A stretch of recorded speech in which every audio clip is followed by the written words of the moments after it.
그래서 이제 시행 방식은 강력한 하수급 업체가 필요한데 입맛대로 다 해주는 하수급 업체는 없습니다. 그리고 CM으로 가게 되면 보수를 많이 줘야 돼요. 시키는 대로 다 하잖아요. 근데 시키는 건 시공사하고 똑같이 주면서 CM으로 계약했다. 그 잘못된 거예요.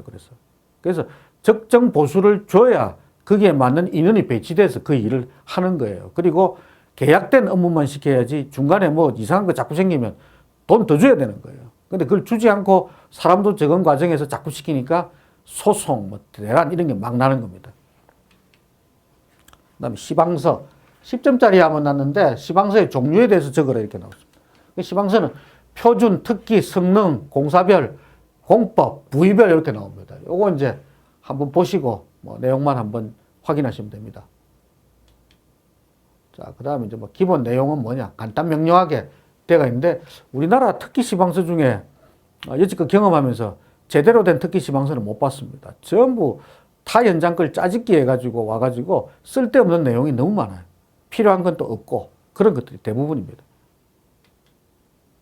그래서 그런 것들이 많으니까 어떻게 됩니까? 현장에서 시방서 잘 안 봅니다.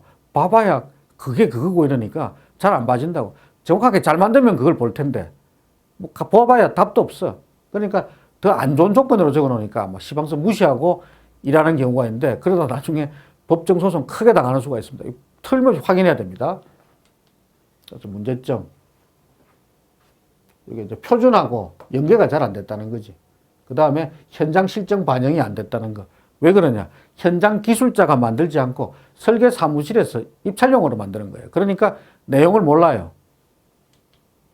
그래서 개선 방안은 여기 뭐 이렇게 쭉 있지만 건설 기술자 및 관계자의 정부 시방서에 대한 인식이 좀 전환돼야 되고 그 다음에 여기 한 7번 해가지고 실무진이 제작을 해야 된다는 거. 그걸 좀 넣어줬으면 좋겠습니다. 그래서 시방서 내용은 이렇게 바뀌었으면 좋겠다. 그 다음에 전문 인재도 양성해야 되고 그 공법이 끝나면 거기에 대해서 시뮬레이션과 보고서도 해서 그게 올라갔을 때 이런 문제, 이런 난감한 문제가 발생한다. 이런 것도 좀 넣어줘야 시방서를 신임하게 되는 거죠. 지금은 보나 안 보나 똑같은데 이거 누가 보려고 하겠습니까? 그게 문제입니다. 결론은 앞으로 건설시장 개방되면은 이제 이게 시방서가 곧 계약서가 될 수가 있어요. 그래서 기술 그 부족한 부분을 많이 캄뿌라째야 됩니다. 그걸 하지 않으면 나중에 소송, 그 다음에 부실공사 바로 이제 노출이 됩니다. 그 다음에 감리제도. 감리제도는 저도 현재 지금 뭐 한 26년차 감리를 하고 있지만 26년 동안 나아졌다고 보기는 힘듭니다. 26년 동안 94년도부터 지금까지 감리를 하고 있는데 감리제도에 벌점은 계속 많아졌어요. 벌점. 하는 일도 더 늘어났어요. 근데 보수는 자꾸 줄어들어요.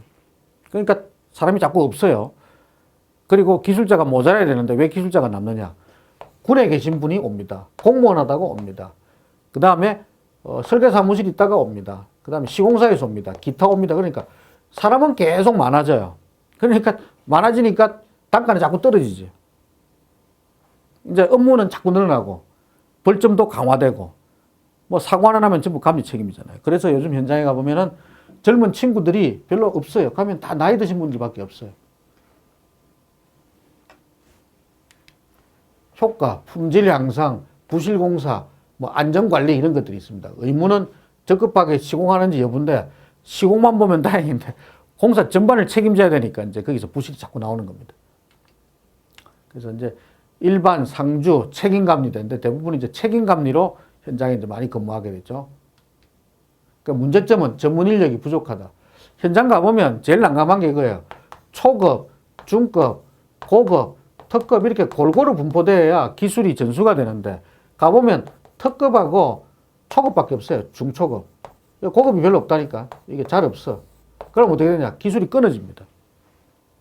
이런 문제가 생깁니다. 배치할 때 너무 점수 높다고 특급만 다 집어넣어 버리면은 할아버지들밖에 없어요. 그래서 골고루 배치시켜야 됩니다. 이거. 그래야 밑에서도 배우고 위에서도 전수해주고 하는 그게 되는데 안 그러면 지금 기술력 다 차단이 돼 버립니다. 그 다음에 또 뭐냐. 감리는 결정적으로 권한이 별로 없어요. 그러다 보니까 시공사가 말을 안 따라주면 답이 없는 거예요. 공문 보내는 거 말고는 할 수 있는 게 아무것도 없습니다. 근데 공무원은 법적 제재를 가할 수가 있잖아요. 공무원은 법이 뒤에 있지만 감리는 뒤에 법이 약해요. 그러다 보니까 시공사가 말을 잘 안 들어요. 그러니까 부실공사 해도 뭐 어떻게 통제할 수 있는 방법이 별로 없습니다. 개선 방향, 기술 축적 감리원의 자질 향상되는데 기술 축적은 힘들어요. 재택시키면서 바로 잘라버리니까 뭐 얼마나 사람이 오래 있겠습니까? 그래서 다 자기 노트북에 들고 타사로 가버리면서 기술력 다 가져가 버립니다. 그 다음에 이제 복지 개선. 이건 옛날부터 나왔는데 절대로 되지가 않고 있습니다. 그 다음에 감리 권한 강화. 이게 제일 필요해요. 권한이 없는데 내가 FM대로 현장에서 감리하면은 시공사나 발주처에서 본사에 전화해가지고 사람 교체해달라고 이야기해버립니다. 그럼 잘려요. 그러니까 무슨 뭐 대단한 권한을 누릴 수가 있겠습니까? 퇴사당하는데. 그게 문제죠. 그 다음에 보수 현실화. 별로 오르지도 않았어요. 올라도 재택 한 2달 해버리면 오른 만큼 더 나갑니다. 그게 문제야. 그러니까 젊은 친구들이 이직을 안 해요. 안 옵니다, 지금. 그래서 정책 개선이 좀 필요하다. 앞으로 이 기술자들의 보수가 조금 현실 타협이 안 되면은 앞으로 여기 기술 쪽은 이공계 3D는 계속해서 사람이 부족할 겁니다. 나중에 감리도 중국 사람이 오든지 필리핀 사람이 오든지 그런 문제가 생길 수도 있어요. 결론은 재정립, 그게 필요한 겁니다. 그 다음에 리모델링. 다시 한번 집을 뜯어 고치겠다. 이번에 리모델링 사고가 좀 크게 났었죠.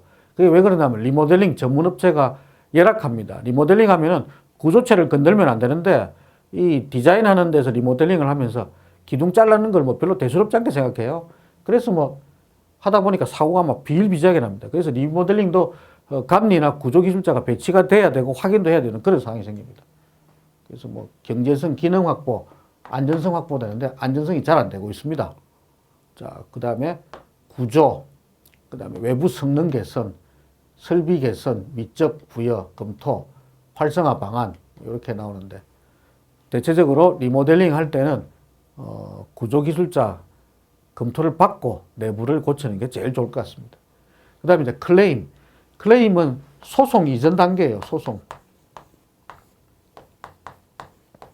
소송이 붙으면 뭐가 붙냐? 변호사가 붙어요.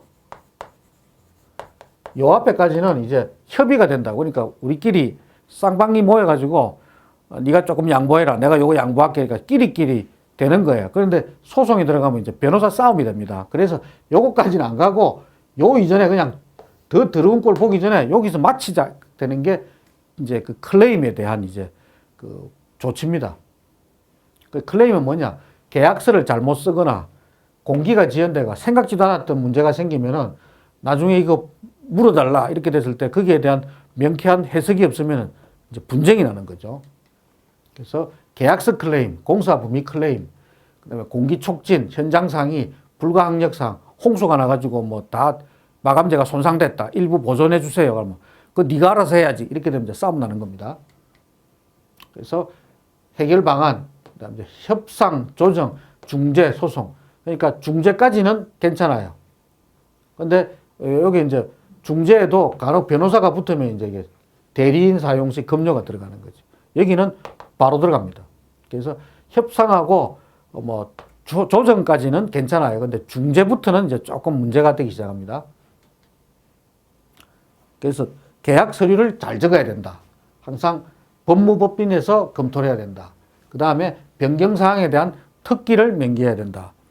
특기사항 중에 어떤 게 있냐. 매매 계약했는데 건물을 A라는 사람이 B라는 사람한테 매매를 했습니다. 그럼 이제 어떻게 되느냐. 10억에 팔았어요. 그래 팔았는데 여기에서 이제 중요한 게 뭐냐면은 특기사항에 뭐냐. 매매 계약서에 부가세가 포함이 됐는지 안 됐는지를 넣어야 돼요. VAT 10억은 VAT 포함 금액입니다. 또는 VAT는 별도입니다. 라고 명기를 해줘야 서로 이야기가 되는데 한 명은 포함됐다 그러고 한 명은 별도라고 생각하면 나중에 어떻게 돼요? 10억에 대해서 10%면 1억이 부가세로 나와요. 그럼 세금 이런 덤태기 먹는 거예요. 그래서 땅은 부가세가 붙지 않아요. 매매 때는. 뭐 임대하면 붙지만 여기 지상에 있는 건물은 VAT가 포함이 돼요. 그래서 이런 거 매매 계약하면은 부가세 포함이냐 아니냐 그런 것들을 미리 법무팀에서 검토도 받고 법무사한테 물어도 보고 해야지.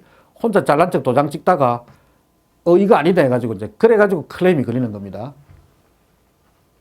그래서 불가항력적인 클레임은 걸 수가 있는데 계약서 미비된 클레임은 걸어봐야 이기지도 못해요. 사인을 했잖아요. 도장 찍으면 끝입니다. 그래서 해결 대책은 뭐냐? 분쟁 해결 기구를 전문화한다. 근데 이것도 이름뿐입니다. 결국에는 변호사까지 갑니다. 싸움이 붙으면. 내가 그러는데 상대방이 오케이 안 해주면 싸움 나는 거예요. 그러면 이제 변호사 진흙탕 싸움 내가 1년, 2년 가는 겁니다. 그럼 이제 누가 더 유리한 서류를 가졌냐에 따라 가지고 이제 결정이 나게 되는 거죠. 자, 그래서 뭐 이런 것들 책임 한계는 어디까지냐? 결국 클레임 걸리면 최악으로 소송까지 간다고 보시면 됩니다. 잘 해결되려면 중재위원회가 있어야 되는데 중재위원회도 잘 통하지가 않습니다, 현재.